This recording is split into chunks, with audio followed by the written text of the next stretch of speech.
रामटेक तालुक्यातील खुमारी येथील पुण्यश्लोक विद्यानिकेतन मध्ये जागतिक व्याघ्र दिन उत्साहात साजरा करण्यात आला। तर पेंच व्याघ्र प्रकल्प आणि वन विभागाच्या मार्गदर्शनाखाली विद्यार्थ्यांसाठी चित्रकला व वक्तृत्व स्पर्धा आयोजित करण्यात आली।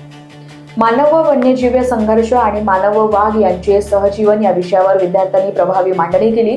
मान्यवरांनी व्याघ्र संघर्षाचे महत्त्व अधोरेखित करत पर्यावरण संरक्षणाचा संदेश दिला। तर स्पर्धेतील विजेत्यांना पारितोषिक देऊन गौरवण्यात आले।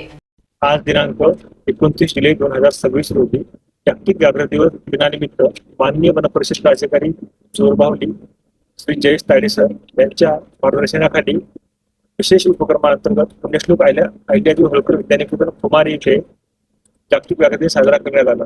यामध्ये विद्यार्थ्यांमध्ये वाघाविषयी जनजागृती निर्माण होईल याकरिता चित्रकला व भाषण स्पर्धा आयोजित केली। यामध्ये शाळेतील विद्यार्थ्यांनी उत्स्फूर्तपणे सहभाग नोंदविला व सर्वोत्कृष्ट चित्रकलेला तसेच भाषणाला प्रथम, द्वितीय व तृतीय असे पारितोषिक देण्यात आले। सदर कार्यक्रमाकरिता पुण्यश्लोक अहिल्यादेवी होळकर विद्यानिकेतन खुमारी येथील मुख्याध्यापिका सौ यादव मॅडम व संपूर्ण शिक्षकगण तसेच विद्यार्थी हे उपस्थित होते। लोकवाहिनी मीडियासाठी सचिन झोडा पेंच रिपोर्ट, नागपूर।